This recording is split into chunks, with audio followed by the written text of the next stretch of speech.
Alive on the moon, Jaro. It's on the pen alive, with your host David Knapp.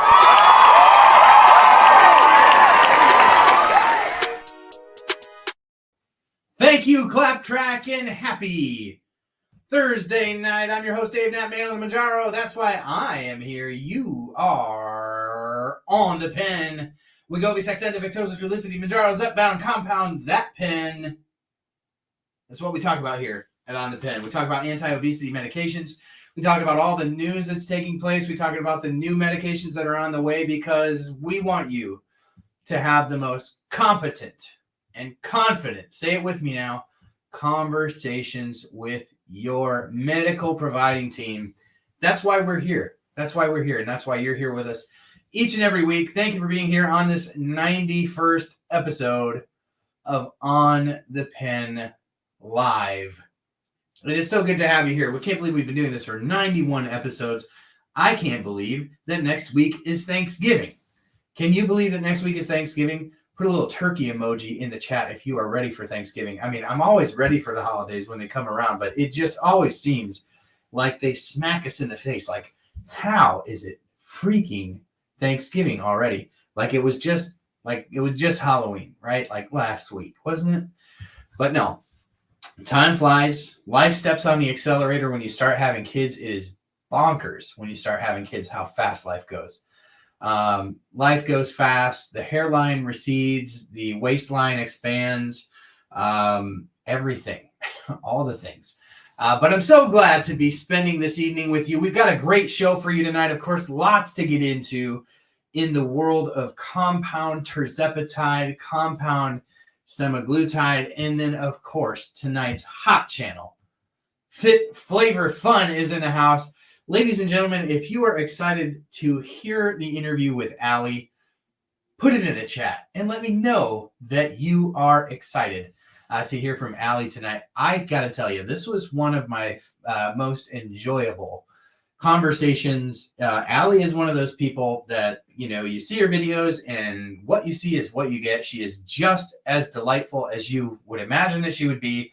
And we had a great conversation and even veered a little bit off the beaten path. You can maybe imagine some of the topics we broached given the current status in the Knapp household and maybe a little bit of Ali's background. So it was great. And of course, Corey is back this week with another maintenance minute. So give shout out to Corey in the chat if you have been enjoying that. I'm super, super excited to be here with you all tonight. How are you all doing? I just want to say hello to you in the chat. Put a little wave emoji in the chat, and I would love to welcome you by name. But the names that I do see here popping up on my screen, Spoonie's in the house, Deb Zimmerman's in the house, of course, Corey and Mindy are in the house. Denise, hi, how are you? I hope you're subscribed to the channel. DJ, Laura, Clokey, thank you for being here tonight. It's such a pleasure to be here. And we got it's always a pleasure when we have Cloakster live. Pisces, welcome. Joanne, welcome. J-May, Ray, Kim Cook. It is so good to be here with you all tonight. We're going to jump right into it because there's a fairly long interview that we had. The guy said, I'll only keep you for a little bit, maybe 30 minutes. Ali and I talked for quite a bit longer than 30 minutes. So we're going to keep the show rolling tonight with tonight's housekeeping. You want mint for pillow? Yes, I do. What kind of hotel is this? So let's get into a little bit of housekeeping. So the first thing that I want to just mention to you is we've talked a lot about this on the channel. Some of you have been helping with this. On the GLP-1 pen is the book that we've been working on. We are doing a full court press to get this thing done in the next couple of weeks, a full court press. So I'm still hopeful to get this to you before Christmas. I'm just hopeful that we will. Full court press, right? I've never written a book before. It's just a lot more work than one would imagine. We'll write a book, right? Just want to make it good and want you to enjoy it. So yeah, we're doing a full court press. Deb Z with the $9.99 super chat. Thank you, Deb Zimmerman. I appreciate you. Gifts like that are always appreciated, but never expected. So thank you. Housekeeping, another housekeeping thing.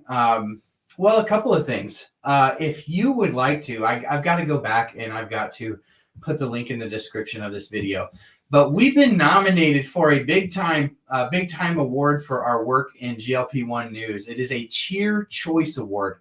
This is a national show for like lots of creators. I'm literally up against people with millions of followers, but no community is like this community. And I think that's why I'm mentioning it to you tonight, because it's kind of like it's a voting thing.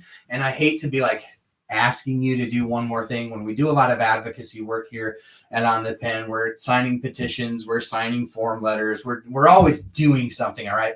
But I believe so much in the obesity community, because we have been working hard our whole lives with like little to no reward. And so like we know how to work hard and do the hard things. And so that's why I say, if you are interested in voting for us for the Cheer Choice Awards, I mean, I guess just ManOnMounjaro is what you search there. I'll put it in the description of this video when we're done. But if you want to vote over there, it's like the other kind of obnoxious thing about it is there's like 3 rounds of voting. So we got to get past the first round of voting. And then there'll be another round and another round. I think we could win it. I honestly do. So that would be cool. I mean, obviously we've got some hardware up here already from the Iowa Podcast Wars. It'd be very cool to be able to come to you live from Las Vegas, where this show happens. It's kind of a big deal. So I'm very honored to have been nominated for a Cheer Choice Award this year. And yeah, we'll see what happens. But the other thing is we hit 40,000 followers on TikTok this week. We've been on TikTok for just over a year and change, let's call it, maybe a year and 3 months. And we've hit 40,000 followers on TikTok. To me, I'm sorry, I come from a town of about 50,000.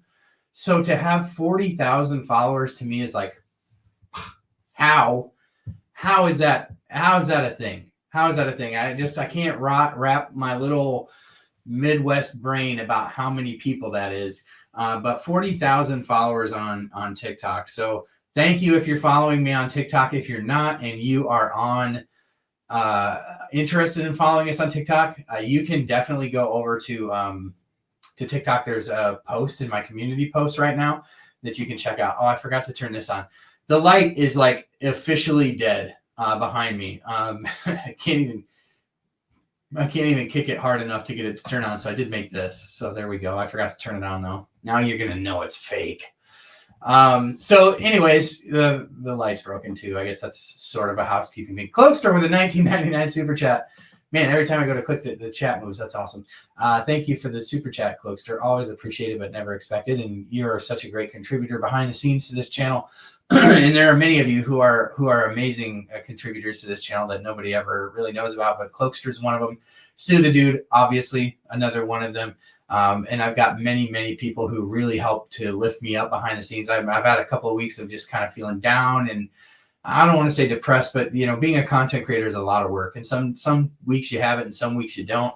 The last few weeks have been I've been dragging. I'm not going to lie. I've been very, very exhausted. So I do want to say a special shout out to people like Laura, to Spoonie Megumi, to Sabrina, and to Corey, and to just the people who are constantly giving me just like an uplifting message and saying very nice things that I don't deserve, but also make me feel all the warm and fuzzies. So thank you for those who really help to lift me up when, I mean, it's like I don't have much of a team, like in the sense that I mean, putting out a ton of content, following a lot of stuff. And while I do get a lot of support, it's like it's just me at OnThePen making videos besides Corey on the show. And it does get to be a little overwhelming sometimes. So, and I am being encouraged by the people in the background, like you gotta bring more people in, but yeah, anyways, so I appreciate the encouragement that you all have given me. I just wanted to give you all kind of a special shout out.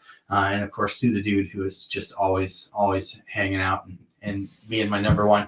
I also want to thank Ro, who is a sponsor of OnThePen, both the podcast and the weekly show. Listen, if you are interested in these GLP-1 medications, maybe you've had a friend who has lost some weight and they're like, hey, I'm on that shot, and you're just interested in it and want to know like how does one go about that, look no further than ro.co/OTP. You can check out their website where their Row Body program is there. Patients on the Row Body program lose 15 to 20% of their body weight in a year, coupled with the GLP-1 and lifestyle modifications. Of course, if you're going to try any new medication, you want to make sure that you learn about it and learn about the potential side effects, of which GLP-1s have a few. Put them in the chat if you've lived with them. Let me know what side effects you've had on GLP-1s. But ro.co/OTP, within a couple clicks, you can find that information. But it's all there. So check them out and give Ro some love in the chat for helping to sponsor the work that we do at OnThePen. Maybe they'll buy us a new sign. I gotta love it. I do miss turning around and just smacking the crap out of that thing in the middle of the live stream, though. So yeah, shout out Ro. Really appreciate them and the work that they have done to support the podcast. The podcast is another thing that I'll bring up. Like, I would love to get to 1,000 reviews on the podcast. If you haven't gone over to the podcast, leave it a 5-star rating and review. It really helps. I know people get sick of hearing this stuff, but you get sick of hearing this stuff because I say it all the time, and I say it all the time because it's extremely important to the growth of this channel, that we get thumbs up, that we get the 5 stars, that we get all the things. So you're always going to hear me mention it because you would not be surprised. You definitely notice when you forget to mention it on a video because it just doesn't happen. So we all need those little reminders, pokes and prods, gentle pokes and prods. If you're into gentle pokes and prods, put it in the chat. But that's what we do here at OnThePen. We just gently poke and prod every now and again. Zedia. This has been my lifeline since I gave up Diet Mountain Dew about 2 months ago. I think I've had 1 or 2 in the last 2 months. So I've cut the aspartame out. We're trying all the things, right? We're trying all the things. So without further ado, I want to get into, we're not going to do the what's fresh. We're not going to do the fake news tonight. We're just going to sort of get into the news of what has happened over the last 24 hours. And we're going to get into the FDA, what happened with the FDA. Of course, I've already done video updates. So most of you already have this information, especially if you're in the Discord or if you're in the YouTube channel or if you're subscribed to my email updates at onthepen.com/emails. Most of you have all of this information, right? Here's the deal. The FDA reported back in that lawsuit with the Outsourcing Facilities Association, and basically they were like, we need more time, which was pretty much what we were guessing over the last couple of days, a couple of videos. I don't remember whether I did them here or TikTok or wherever, but I was like, there's basically 3 options that we've been going through for the last the last few weeks anyway. And the option they went with was, can we have some more time? And so they basically extended it out to December 19th. Now, within that window, I think it's important for people to understand that baked into the language there is that the FDA could make a determination between now and then. And, suddenly in a week, they just go, tirzepatide's back on the shortage, or we're leaving it off. They did sort of reserve the right within the language there to kind of act before December 19th, but it sounds like we're probably going to be safe if you're somebody who relies on compound tirzepatide through the 19th. Now, over the last couple of days, one of the really interesting things that I heard was that the FDA was planning on removing semaglutide permanently from the shortage list too. And I had heard from multiple people from different parts of the world. In other words, people not related to one another that were like, hey, we're hearing that the FDA is actually going to rule on semaglutide this week. Hey, the downsize is in the house. Man, everybody's showing up tonight. Good to have you here, downsize. And we kind of talked about this last night, didn't we? Yes, we're all, all of us creators, we commingle. But yeah, so having heard this from multiple angles, I was like, I think this is going to happen. And I had literally a blog article that was written like 3 days ago that I was just waiting to drop on this semaglutide thing because I was just waiting for it to happen, and it didn't. So we're going to continue to watch that because semaglutide, if you didn't know, like semaglutide, they made the same moves at Novo Nordisk to remove Wegovy and Ozempic from the shortage list like 3 weeks ago. It took about 3 weeks once Mounjaro and Zepbound were removed from the shortage by Eli Lilly for the FDA to concur. So like the FDA could concur on this stuff. And then it's like, what does that do to the compound tirzepatide case? So nothing's happened yet. The website's been down sort of for like 24 hours or so. Started working again this afternoon around the time the news dropped for the tirzepatide stuff. So very interesting. time. Very interesting, sort of landscape right now for compound tirzepatide and compound semaglutide. It sounds like we're relatively safe for the next few weeks, but again, the FDA does reserve the right to kind of before that December 19th to kind of say, hey, we've made a determination. So it'll be interesting to see how it all shakes out. But for the time being, it sounds like your compound semaglutide, compound tirzepatide are safe. And hopefully we can kind of be status quo for as long as humanly possible with compound medication. Because again, 2 million people relying on compounds is a lot of people, and we would hate to see people lose access. If you have questions about this, feel free to drop them in the comments. I feel like we've covered it very exhaustively in other videos, and I feel like most of you who are here tonight have probably caught those videos. But if you do have questions, feel free to drop them in the chat. Heal Thy Spirit podcast. That's great. It's great to have you here. Tia, good to see you. Thank you for being here tonight. Everybody's in the house tonight. And I'm sure everybody is in the house tonight because of our hot channel tonight, which is none other than Fit Flavor Fun. Ali G is in the house. But before we get into Ali G, we've got a maintenance minute. So for those of you who are in maintenance, we try to give you, obviously I'm not in maintenance. You're looking at me like, what is this guy talking about maintenance for? Well, this guy isn't talking about maintenance, at least not right now. But eventually we will be talking about maintenance. But right now we're having Corey talk about maintenance because she's in it and she knows a lot about it. And she's been sharing a little bit each week with us about her maintenance journey and sort of, she's just basically taking some of the things she's dealing with and putting them in a video to help you navigate that as well.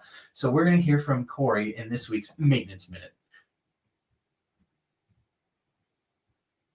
Dancing Corey.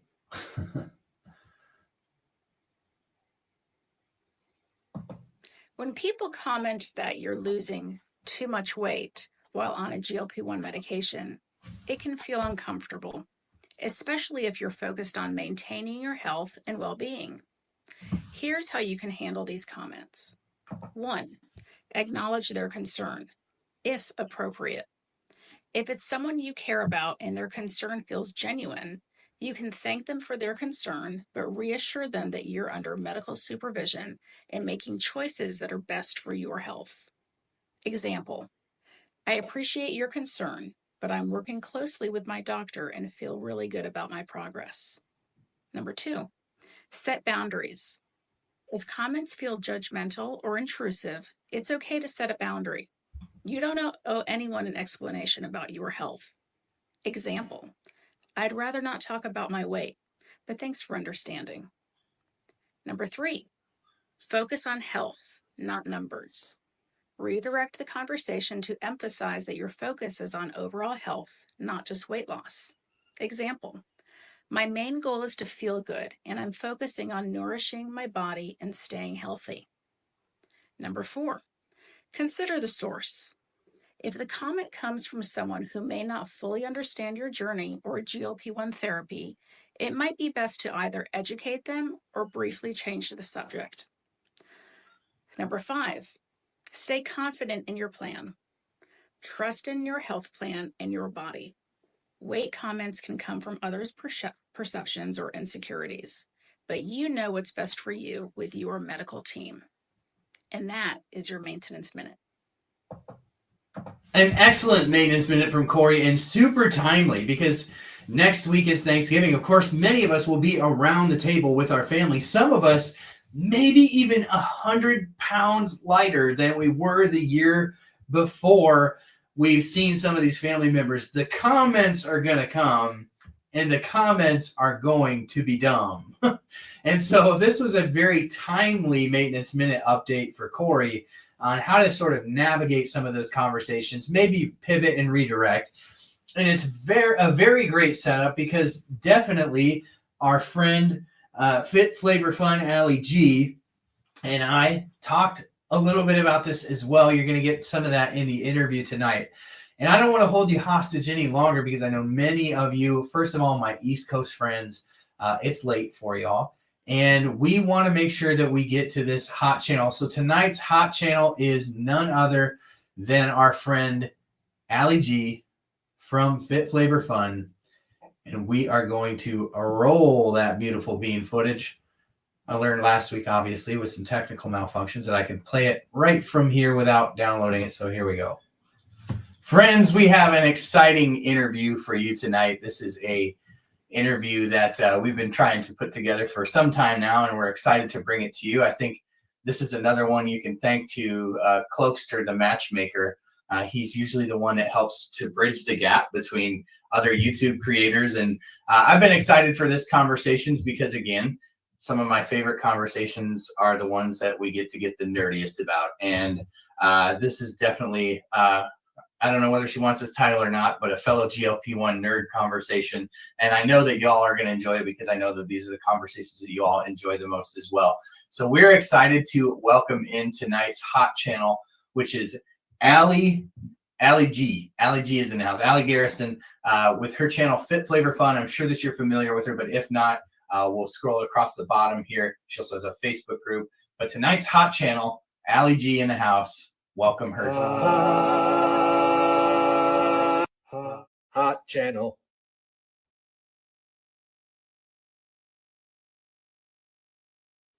Ali, welcome to On the Pen. How are you? Hey, I'm doing great. Thank you so much for having me.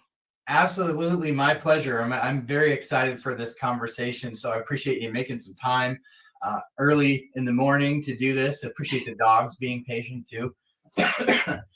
This is awesome. I can't wait to have this conversation. There's so much going on in the world of GLP-1s right now, and obviously we're recording this a little bit earlier in the week, and this will air on Thursday night. And I'm sure that there's been a lot to talk about. But before we jump into the world of GLP-1s and kind of the content that we both create here on YouTube, Ali, I just would like to hear your story and your journey to GLP-1 medications, and just kind of tell us the story of just your entire journey, as much as you're willing to share. We're eager to hear. Absolutely. So I got on Mounjaro a year ago, this past Sunday. So I've been on it for a year. And initially it was because I was diagnosed with diabetes. And it really hit me hard because I was one of those people where I didn't really have comorbidities. I didn't really have issues. I had digestive issues, but not other comorbidities. And so when my doctor was like, hey, you need to come in, we need to talk about your labs, I was like, really? Because I had always been so healthy. And so she just leveled with me. She was like, you're diabetic. Here are your options. And I was really very lucky that she had prescribed Mounjaro to her mom. And her mom had been very successful. So she was like, look, I put my mom on this med. This is how much I believe in it. And I had heard about GLP and GLP-1 meds before. And my thought was, I'm going to let them be out for a couple of years, let everybody else kind of be the guinea pig. And then I'll step in and see if, maybe I could use it for weight loss. So she was like, yeah, we should do this. It's going to be great. She went over everything with me. And next thing I knew, I was picking up a prescription, and then it all blew up from there. So now at this point, I've lost 103 pounds. Wow. Which is an entire person. So it's really just improved my life in ways that I didn't anticipate. And a couple of those ways are, so I had gluten sensitivity, tested negative for celiac, but I had gluten sensitivity. That is completely gone. Lactose intolerance, gone. It was things that I didn't expect, but this medication, it does so much more than, what it was initially put to market for. Right. That's amazing. First of all, congratulations on your health journey, because that's in 1 year, that's quite the recapturing of your health. And so congratulations on that. Thank you. I love the story of your doctor just being super confident and prescribing it to her own mother. And I'm sure that gave you a tremendous amount of confidence. I don't know if you've heard my story before, but sort of similar. Like I went in and had some labs done for some other stuff that was going on. And I did have some comorbidities, sleep apnea, high blood pressure, but the diabetes diagnosis, like my labs were never bad from an A1C standpoint, and they literally went in 1 year. And I had COVID twice that year, so I'm a little conspiracy theorish-ish on whether or not there's some sort of connection between COVID did a lot of weird things to a lot of people. Yes. And whether or not they'll find in the future, I think there's been some studies on this, but whether they'll find in the future that there's like some sort of connection between how COVID affected people and maybe pushed people who had a propensity to be diabetic into diabetes. But I find it interesting that you kind of went in and were kind of blindsided by it as well, because that's definitely how I felt. They're like, you're diabetic. I was like, how? I don't eat very many carbohydrates. I mean, I'm overweight. So like, obviously most people here go, well, obviously you're overweight, genetically predisposed, but it just was, I was completely blindsided by it. So that's a ton of success, especially for somebody who is diabetic, to see that much progress in a year. That is amazing. So at what point in this process of sort of reclaiming your health did you decide this is like a part of my life that I want to share with everybody? So for me, it was day one. Like the moment that I had that doctor's appointment, I went home and I started researching. And I was looking all over the place. I was looking on YouTube, which is how I found you. I was looking on, TikTok. I was watching people's videos, watching their content, reading in the support groups. I joined every support group that there is. And all of the information, there was so much information. And it was really overwhelming at first. And then I'm a bit of a research nerd. So I decided, I'm going to take like a researched strategical approach. And I just started, I was like taking notes. I was going through stuff. And that was when I realized that much of the content that was available wasn't exactly what I was looking for. I wanted somebody to talk to me like they were my friend. To not sugarcoat things, to not, try to sell me something. Just tell me like it is. Tell me what side effects you're experiencing. What are you using that worked and didn't work? And tell me why. Right? I wanted all that info, and I wanted pictures of somebody who was at my start weight, which was 285. And I wanted to see, how did your body change over time? And I couldn't find it. And I said, okay, well, forget this. I'm making a YouTube channel, because if I can't find it, I'll be it. Yeah. That's amazing. That's just very similar story. The only thing that's not congruent with my own story is when I first came to TikTok or first came to YouTube, there wasn't much to sift through. Right. And that was where I was like, well, if nobody else is doing it, then I'm going to share what I'm learning, at least, so the next person that comes along has something. And so that's super, super cool. I'm curious, in your sort of, starting a YouTube channel, have you ever had any experience doing something like this before? Yes. Yeah. Okay. So I'm actually a canine nutritionist. So I help people whose dogs have allergies and conditions. I help transition them to real food diets rather than processed foods, whether that's cooked or partially cooked or raw, whatever fits for their dog. And so I had kind of this basis both in nutrition, albeit for dogs, and then also, having a Facebook group, having a YouTube channel, talking to people, during live sessions and helping them with their challenges. So I really just decided, okay, I'm going to take a break from all of that and just focus on my health. And that's what I did. Amazing. I love the canine nutrition thing. I'm always hearing a commercial for Dynovite. You ever heard of Dynovite? I'm Yes. like, I've heard the commercial 8 million times, and I'm like, we got this new puppy, and I'm like, we need to feed her Dynamite. Okay, All this before food is you dead do that, food. before you do that, let's talk off air, and I'll Yeah, help you okay. out. Yeah, you gotta school me in all those things, all these things. Because of what I do believe has to be true is that the food that we do give her, which is just what the breeder was giving her, like it's just dead junk. It's like cereal, right? Like Essentially. it's not like great for our kids. So it's probably not great for our dogs. So yeah, we'll have to talk offline about that because I am interested. Well, the thing, and I'll mention this. Hopefully, it'll help others.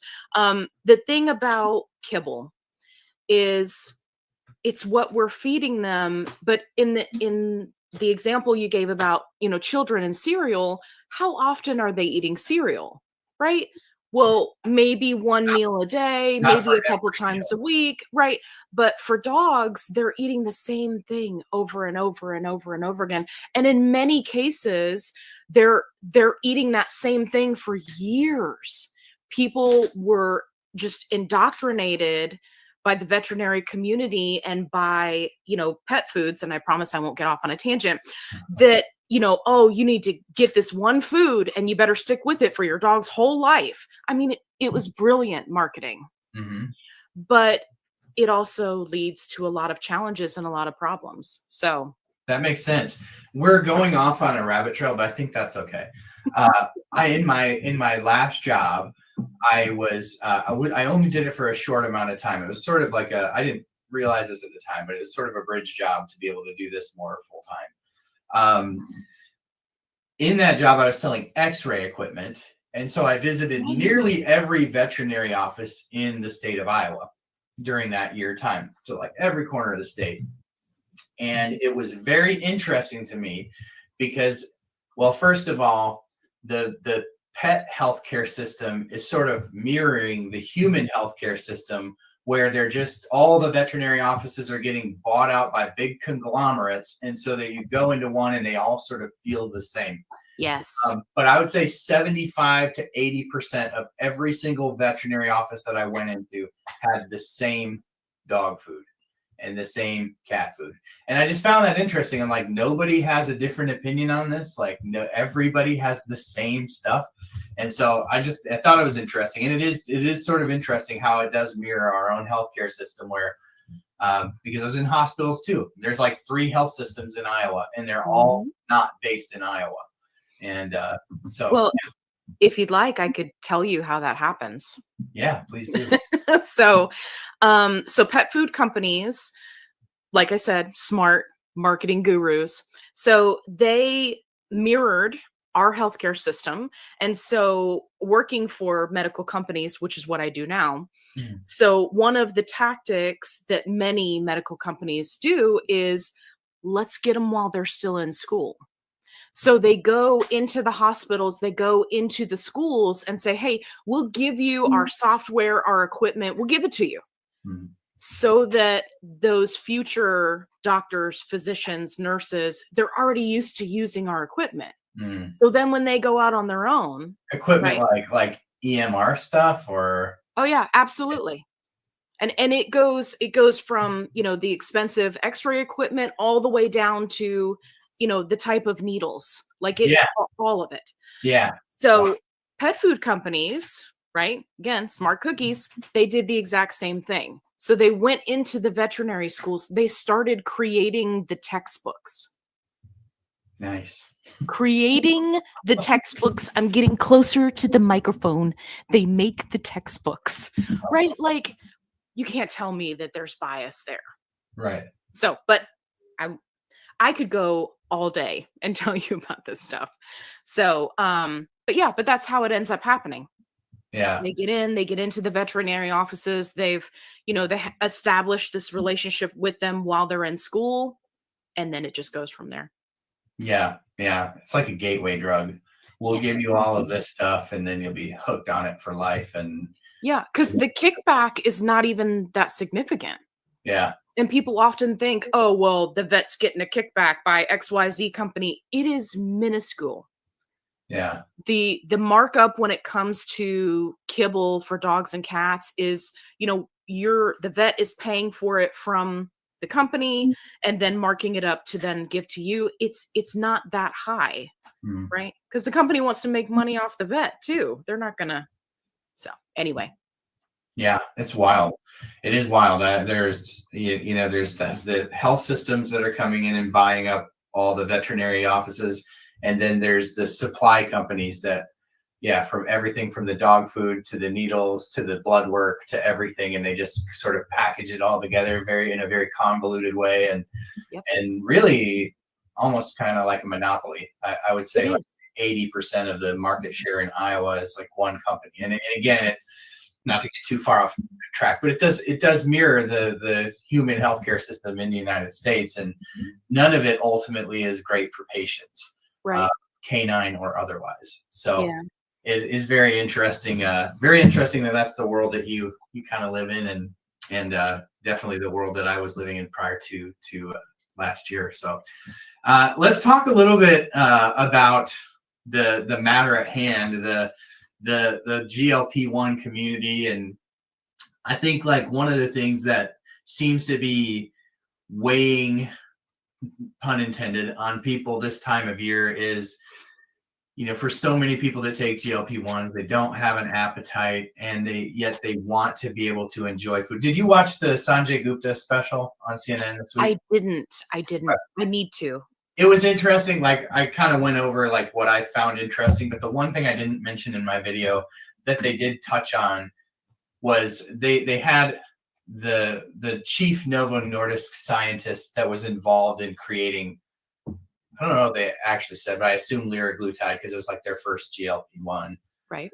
And then obviously involved in kind of evolving that to semaglutide. But anyways, they got on the topic of how GLP-1s take the joy out of eating for people. And so I think that like that whole part of it, that there's a very real element to that where people, I used to enjoy this. Coffee seems to be a huge one.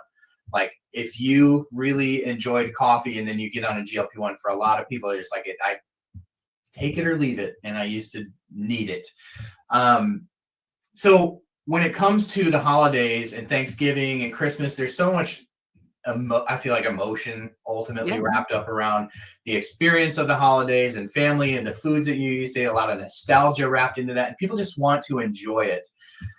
So I'm curious what your thoughts are on people who are looking at going off a GLP-1 for the holidays. What do you think about that? So when I originally started Mounjaro, it was the 17th of November last year. So it was right before Thanksgiving. And I, of course, was in the support groups, and it was like everybody and their brother saying, can I stop taking the medication for a week?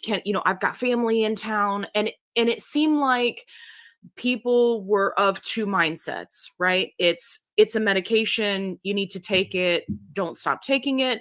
And then others who said, yeah, enjoy yourself, who cares, just skip a week, right? And I decided very early on that because there is the potential for this medication to be a lifelong medication, depending on your reasoning, right, for getting on it, I was like, you know what? It doesn't make sense to me personally. Why would you come off of the medication? Now, the exception or caveat I have there is if you're having extreme side effects, which many people do. Like you were talking about, some people, they just can't eat at all. In which case, I always tell them, you've got to talk to your doctor. You have to be able to eat. But for those who can eat, right, but they just want to blow it out at Thanksgiving or Christmas, having seen the aftermath of that in the support groups, is people upset that they gained weight, people upset that their following week, when they get back on their medication, their side effects can be more intense. It can be problematic. They end up having to go to the doctor, right? They can have digestive challenges. All of that sounded unappealing to me. So I personally don't do it. I take my medication, and for me, it helped me to learn that there's so much more to these holidays, to family gatherings, to that, you're going to that bridal shower, that baby shower, that Easter, Thanksgiving, right? There's always something, and it revolves around food. Right. But if you take the food away, what's really important about those events? It's who you're there to see. It's the conversations that you have. It's getting to see people that you may not have seen in a long time, right? When families are getting together from all over, that is what's important. So for me, it was refocusing less on the meal, because yes, there's nostalgia there, but focusing more on the people I'm there to see. And for me, it made a huge difference, not only in the challenges of dealing with those events going forward, but also I enjoyed those events so much more. And I ate the stuffing, and I ate the, buttery, fantastical roll, right? Like, I still enjoyed myself and enjoyed the food. I didn't overeat. I didn't have 3 plates like I normally would have. And so it was different. But when I did it that first time, the next time it got easier. And the next time it got easier. So that's what I tell people. I love that take. I think that that's a wise take, and especially in the context of thinking about the fact that for most people, by the numbers, it's going to be a lifelong medication to keep the chronic disease of obesity at bay. You need to learn to live with it, right? Right. That is probably a helpful exercise mentally, to just learn to live with the medication, and like you said, to reorient. I think for many of us in the United States, I don't even think that it's a United States thing. Culturally around the world, meals are a unifying rally point for family. Yes. And that is important.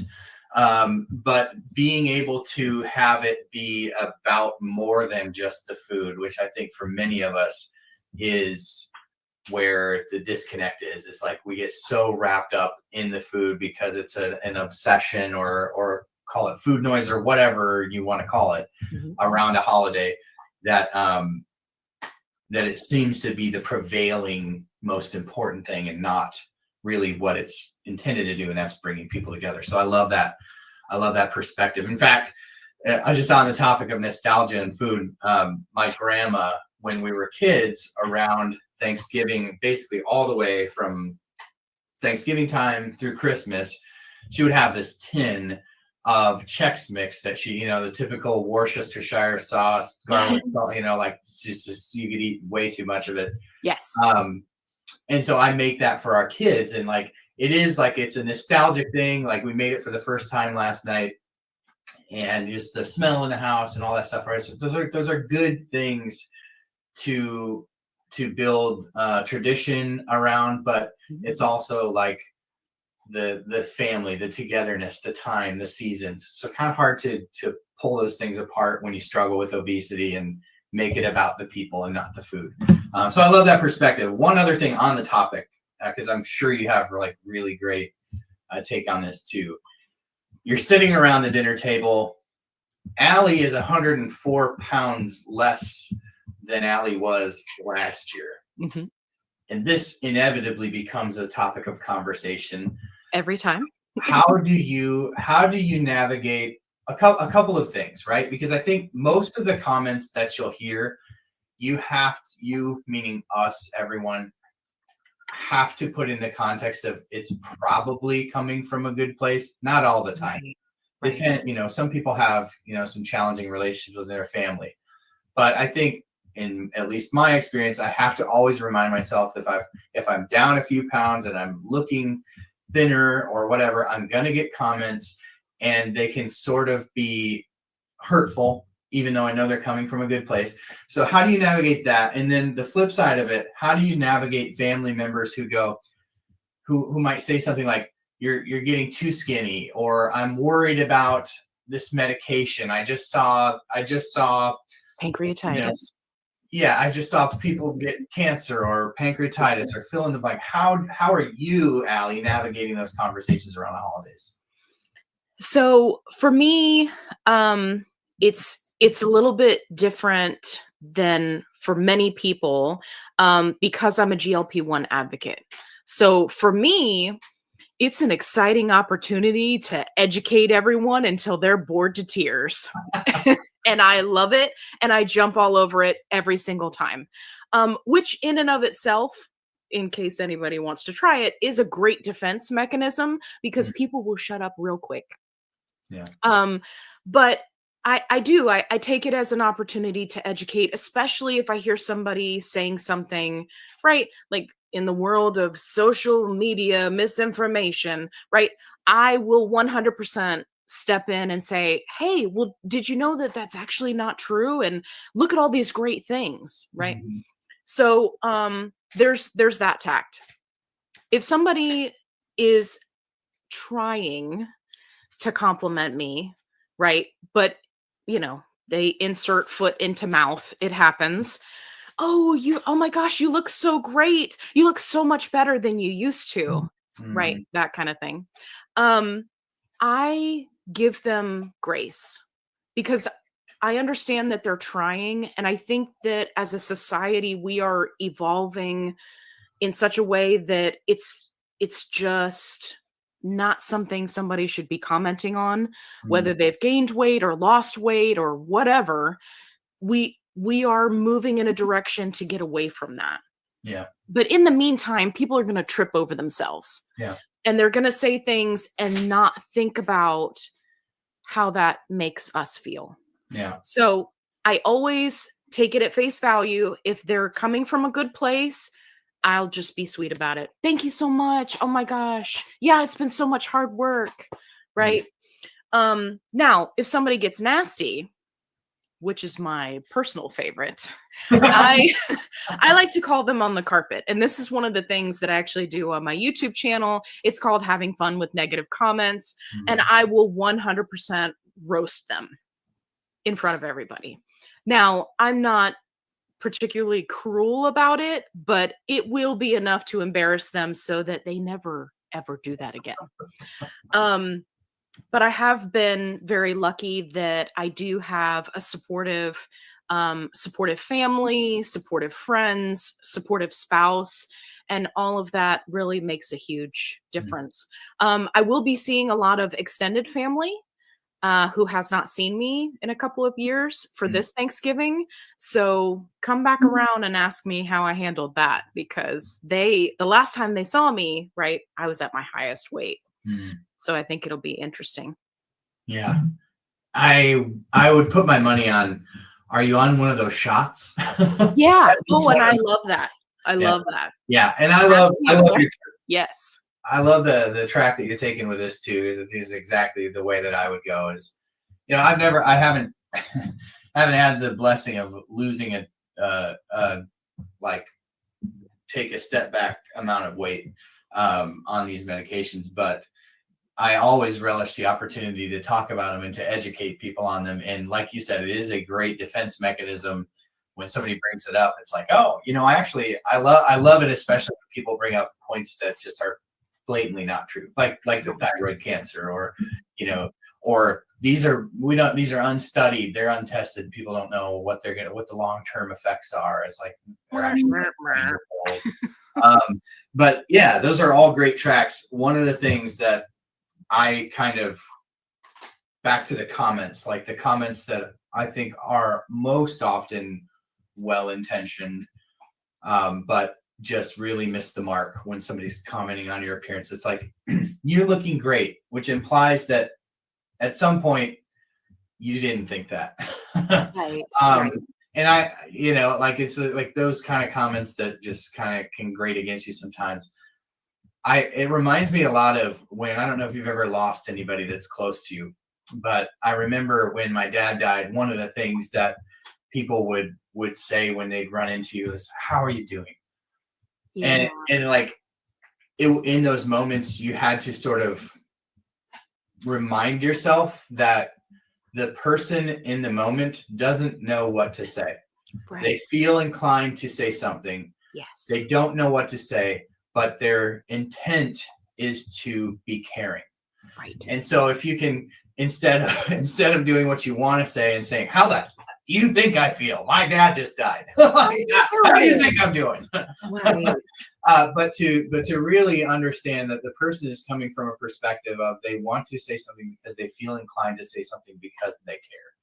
And whether the comment hits or whether the comment is a miss, and most often when it's associated with your weight, it is a miss. But most often I think that it is well-intentioned. It's not to say that it always is, because there's definitely those comments that are snarky or, come from a place of, I think that in this, we can talk about this for a minute if you'd like, is a lot of times those kind of comments come from a place of people feeling like they're losing their social currency. If you are getting healthy and you are no longer the super overweight person in the room, then there is a social currency that they're losing in that, because being thin is what they've always had. And many, many people work tremendously hard to stay thin. I'm not saying that everybody who is thin because that's just the gift that God has given them. Some people work tremendous, like my mom. I have her genetics. She works incredibly, incredibly hard and eats incredibly small amounts of food to remain thin, right? But yeah, I mean, I don't know if you kind of want to take that track in this conversation or not, but like, how do you feel like that when, do you feel like, have you ever experienced moments where you feel like somebody felt like their social currency and being thin was being sort of threatened? Certainly as a creator, you have to have come across that. Absolutely. It's funny that you mentioned that. I actually just went into depth on this topic in a video that I posted today, which is Wednesday. But yeah, skinny privilege, thin privilege, a lot of it happens subconsciously. And I have a degree in psychology, so I'll try not to get too technical on everybody, but a lot of it happens subconsciously. We don't realize how much we do as social individuals to maintain our status, right? Like, you'll hear a lot about celebrities whose main gimmick is that they're funny, right? Robin Williams, Adam Sandler, just to name a few, Jim Carrey. And then there's this immense pressure to always be funny.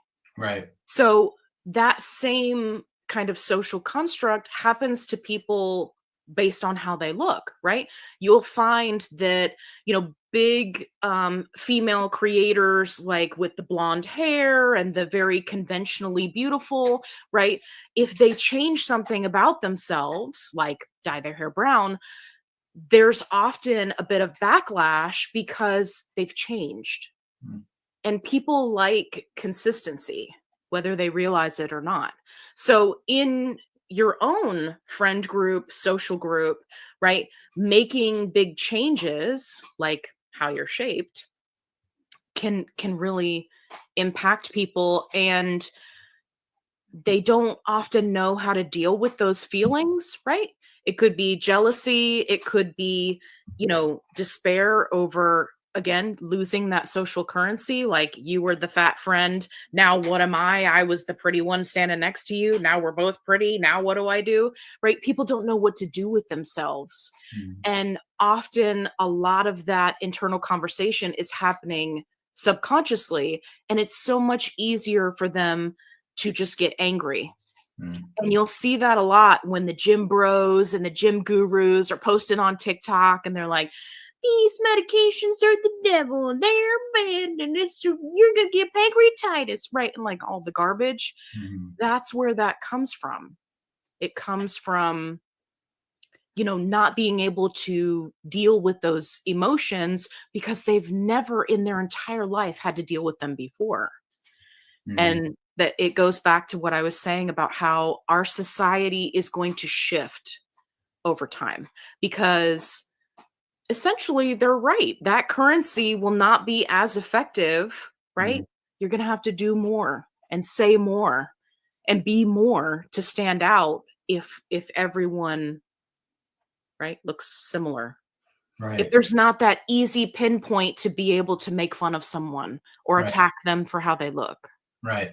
Well, or even, I don't know, I'm sure other people can relate to this, but one of the defense mechanisms that I've always had of being the heavier guy in a group of friends is the self-deprecation.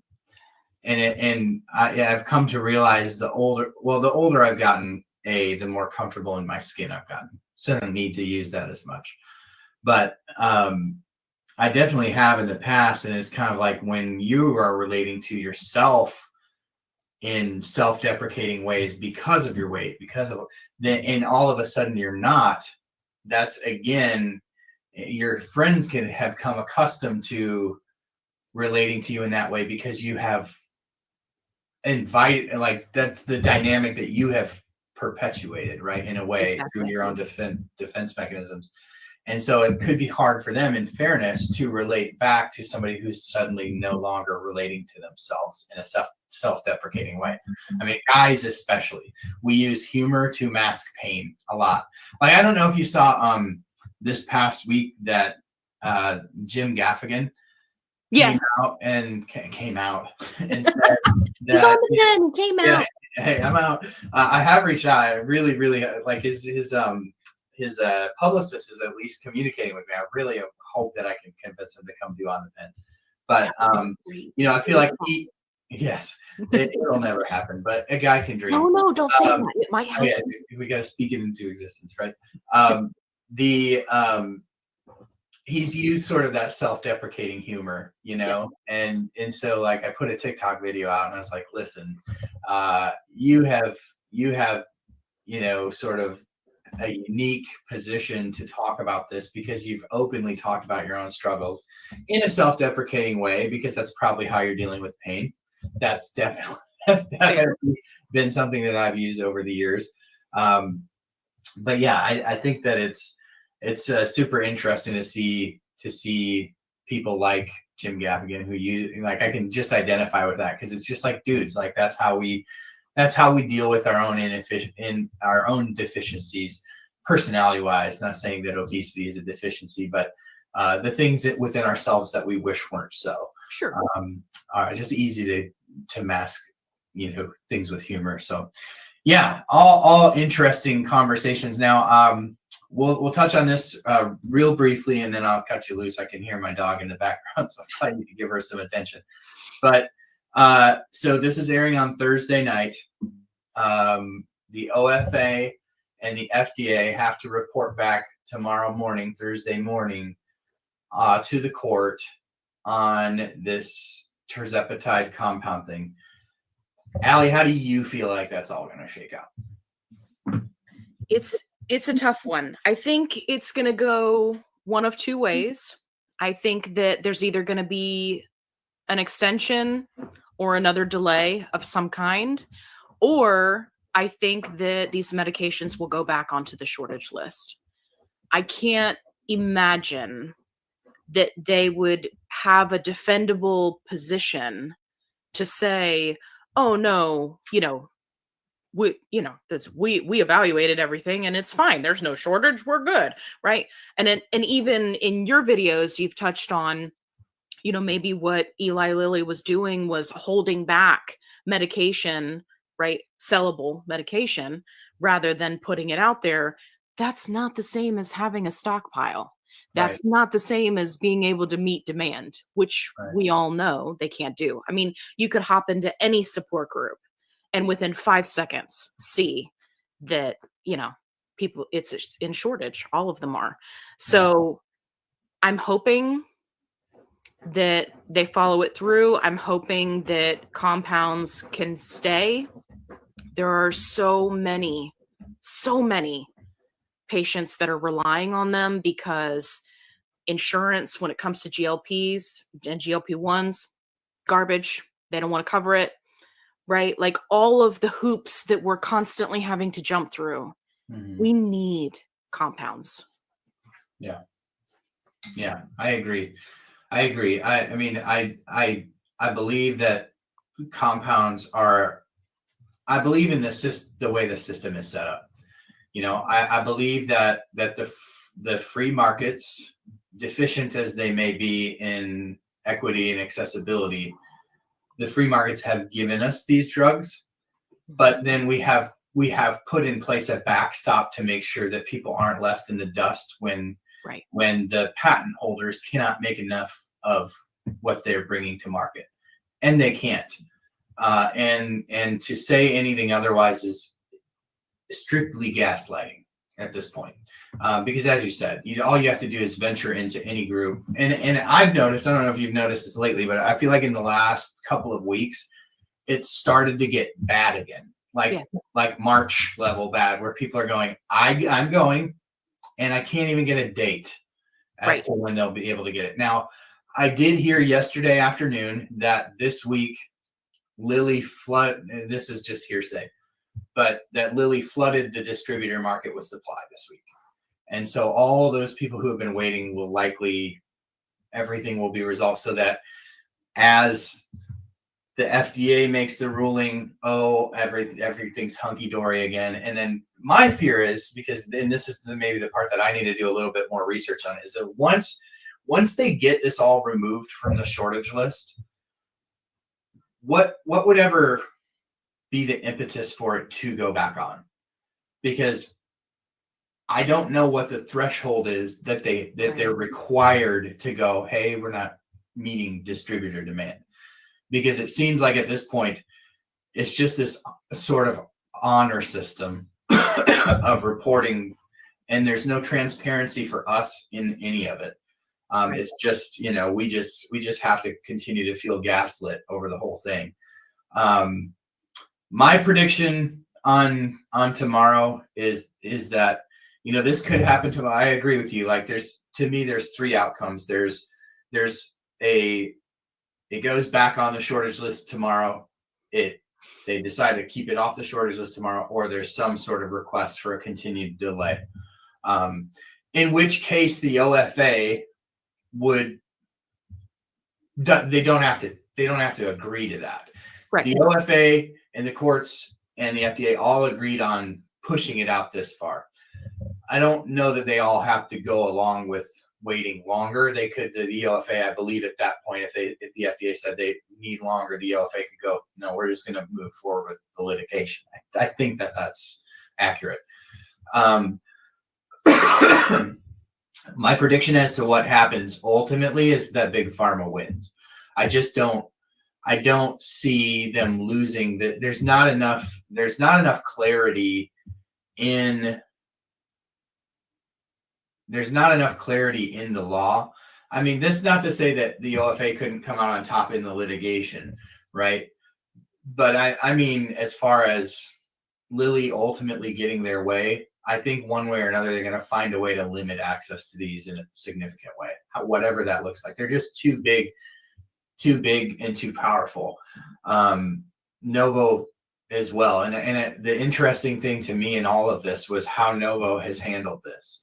And because literally in their Q2 earnings call, they go, we're going to keep the starter dose of Wegovy in shortage through the end of the year. Right. And, laid out why that was. And then it's like, they made a hard business calculation a couple weeks ago and go, we changed our mind. We're going to actually take it off shortage. Right. And so I think we'll see the FDA. Matter of fact, it's about 9 a.m. here. I better do a refresh of the website, because this is about when it happened last time. It was about 9 a.m. But it just was a very interesting move, in my opinion, to see Novo Nordisk remove semaglutide after they said they wouldn't. And so they were making some sort of calculation that now was the time to fight this battle, whether it's just because Eli Lilly's fighting it also, because it's like if they remove semaglutide from the shortage list, there's just going to be more lawsuits, right? Right? I mean, and ultimately, I think the best outcome for patients tomorrow would be that the FDA says, we're putting it back on the shortage list, right? Right. Because then we just go back to status quo. But you could argue that maybe it'd be better for patients if they went tomorrow and said, you know what, we're leaving it off the shortage list. Then the OFA goes, okay, we're going through with our trial. or through we're going to go forward with our litigation here. And then the judge goes, all right, we're going to grant a stay. Yes. And during the duration of this trial, the FDA can't enforce anything. That might actually be better, because then you can go, okay, we're good for a year, because it'll take that long for easily to get hashed out. And so then it's like everybody can breathe and know that there's a longer timeline. Whereas if they go, we're putting it back on the shortage list, then how do we know we're not back in this position in 3 months or 2 months? Right. Where they're like, okay, we're all good again. So I don't know. The whole thing is convoluted. Go ahead. Oh, sorry. I was just going to say, for me, part of my confusion in this whole thing is, I mean, I understand where the pharmaceutical companies are coming from, right? I mean, the compounding pharmacies, the telehealth companies are making money off of compound. But for me, and this is just my personal opinion, I think that these resources and these strategies would be better used and more useful and successful if they continued the route of, okay, we need to be pumping out this research that shows, sleep apnea, cancer reduction, right? Like heart conditions reduction, kidney, right? Like that is the route to go. Let's get these medications approved for more, rather than focusing on attacking compounds. Let's focus on getting insurance companies to cover it, because I think the key point that these pharmaceutical companies are missing, and again, it's just my personal opinion, they're thinking, oh, well, we'll just take compounds out of the game and then all the money will be rolling in. Yeah, I got news for you, pharmaceutical company. Everybody's just going to go to research peptides, which is going to create a whole new host of problems. Oh, yeah. And then the FDA is going to have to step in, right? Because there are going to be people who get hurt. So it's so much bigger than just, oh yeah, well, we'll just get this compound thing taken care of and all the money will be rolling in. Dude, the whole reason why people are on compounds is because their insurance won't cover it. Right. That's a major reason that it when the shortage is available, it allows people to get the medicine for cheaper, right? Which to me isn't the spirit of the reason that we have compounds, although it is a huge benefit for patients and for accessibility. Right. I think that the pharmaceutical companies would argue that, well, first of all, just the reality is Novo and Lilly, absent third quarter Lilly, which is why all the investors were scratching their heads like, how does this happen? But they're selling every dose that they make. So they're not losing money on compounds. I think that their main issue is not even with tirzepatide and semaglutide. It's with their future medications. I think if they could just shut compounds off, they would, for a whole host of reasons. But I think their main issue is like, I don't think that they want to protect their patents in court. I don't think they want to have to defend their patents in court. I think they want to exhaust every single possible avenue to just shut them down other ways. And the FDA shortage list is a system that was not designed to deal with this. Right. And so they're compounders, objectively, compounders are exploiting it, and the pharmaceutical companies are exploiting it. Because I think if compounders had their way, they would be able to compound it regardless of whether the drug was in shortage or not, where that would really have the capacity to undermine patents and undermine future innovation of drugs in the United States. But Lilly and Novo, on the other hand, their drug is in shortage, and they're directly trying to undermine a system that was designed to do exactly what it's doing, and that's to fulfill a need, to offer a backstop to medication that the manufacturer can't keep up with. I really think that at this point it's about defending retatrutide and cagrilintide, Right.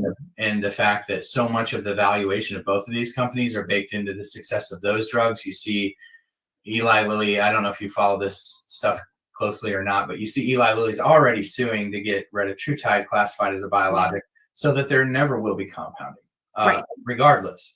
Caglarinotide is another unique one, or CagriSema is another unique one. That'll be interesting to see how they try to compound that one, because you can't combine them. You can't combine in the injector pen for CagriSema, there's 2 chambers. There's caglarinotide and there's semaglutide, because they can't be stored the same way. The pH gets off in the caglarinotide, and then it can cause like a whole bunch of issues. That's why people, if you're using research grade caglarinotide and you're mixing it and letting it sit on the shelf for weeks at a time, the pH is getting jacked up and you're probably doing harm to yourself. Right. So just another plug against those research peptides, which, as you said, is exactly where people are going to go if compounds go away. Mm-hmm. People aren't going to get a taste of this medication and then just say, okay, well, I'll get it when I can get it. They're going to find it and exhaust every sketchy avenue they can to possibly get their medication. That much we know. So yeah, it'll be interesting to see. I mean, obviously nobody knows how this is all going to shake out, and we're all watching it with bated breath. My hope for patients is that the 503Bs are allowed to continue to do exactly what they're designed to do, and that's make drugs that are in shortage, and that the FDA does not go along with this self-reporting tool, which there's obvious and objective major issues with that being a self-reporting tool. We need more transparency in that at a minimum. So yeah, we'll be watching it all. Ali, this is a fun conversation. We'll have to do it again. I really appreciate you giving me some time on a Wednesday morning. We'll be watching this all together and reporting it back. And it was a pleasure to get to meet you today. Yeah, thank you so much for having me. This has been awesome. I would love to come back so we could nerd out. It would be great. Absolutely. There's never a shortage of stuff to talk about. So we'll just keep the lines open, and we will chat again soon. Okay.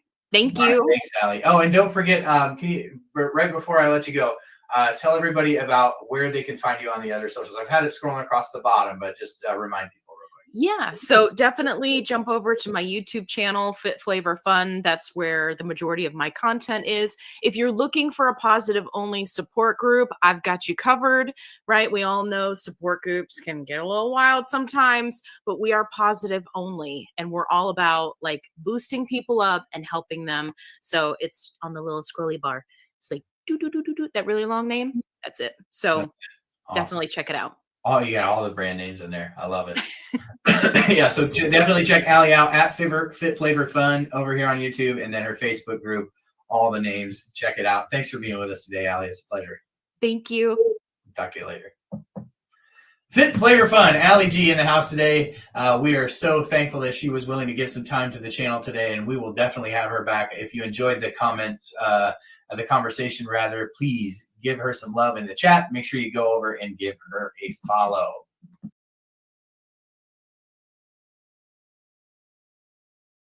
Fit Flavor Fun, Ali G in the house tonight. What a wonderful conversation that was. That really, for me, ranks definitely in the top 5 of just most enjoyable conversations that I've had on the pen. It was just fun. And, you know, again, you get to meet some of these people who like eat, breathe, and sleep this stuff. And it's apparent right away. And the conversations are just super easy to have. And of course, Ali, just as a human being, is just super, super lovable and enjoyable. And so I really enjoyed that conversation. Thank you, Ali, for coming on the pen and giving some of your time to our channel and the dogs. All what was it? 4 of them? 4 dogs. So it was just a blast to get to chat with you, get to know you a little bit. And of course, we'll have to do this again because this was just a wonderful conversation. And there's a ton to talk about. I mean, we touched on a little bit of everything here from doggy nutrition and the sort of McDonaldization of healthcare in the United States, not only in in canine healthcare, but in human healthcare, to how to deal with those friends, family members who mean well but say really stupid things, especially around the Thanksgiving table. I hope that was helpful for you, as well as Corey's kind of preamble. She didn't even know what we were talking about, but she had a preamble. If you missed the conversation, you can always rewind and watch it, and it's always available on demand at onthepen.tv. But yeah, all the way to the conversations about kind of what was going to happen today. Did y'all catch that? Our friend Ali completely called what was going to happen today. She knew exactly what was going to happen. So definitely give her a follow at Fit Flavor Fun. I realized that I had a banner running over the banner that I was running when we recorded this, but you can catch her at Fit Flavor Fun. That's going to be the name here on YouTube. You can find her, I believe, under the same name on TikTok. But then she has a support group.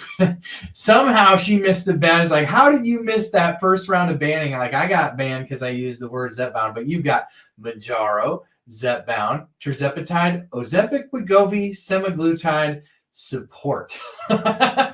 All underneath.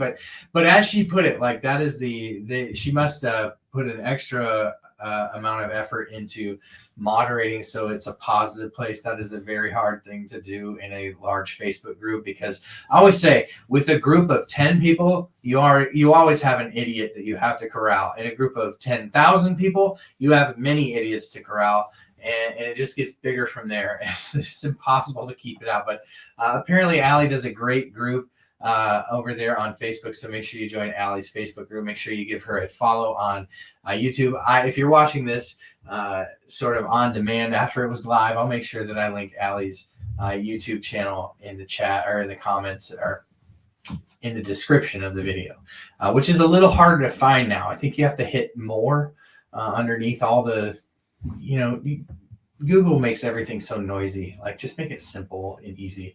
But yeah. Awesome. Thank you for being here. Thank you for being the best part of what we do at On The Pen. Go back and check out the videos that if you missed them on the shortage and what happened today. Just an interesting day in the world of compounds. Sounds like we're good until December 19th, unless something else changes. In the meantime, the FDA could make a different decision. If you want to make sure that you stay up to date on all the latest and greatest developments in GLP-1, you've got to subscribe to email alerts at onthepen.com/emails. Ali, thank you for being here tonight. Thank you for being the best part of On The Pen Live tonight. It was such a pleasure to have you. I hope that we can do it again. Ladies and gentlemen, thank you for being here. Thank you for being the best part of what we do at On The Pen. We've got more news to come throughout the rest of the week. And then obviously into next week, we drop a podcast on Tuesdays. Make sure that you check that out on Apple Podcasts. We're trying to get to 1,000 reviews there. So if you leave it a 5-star rating review, super helpful. But until next week, may the Lord bless you and keep you. May his face shine upon you and be gracious to you this week. I hope that you're reflective this week, that you think about the many, many things that we have to be grateful for living in this wonderful, wonderful, imperfect, but wonderful country, and all the blessings that we have, family, friends, community. I'm just so thankful for all of you. And so until next time, thank you for being here. Thank you for being the best part of what we do, and we'll catch you on the next one.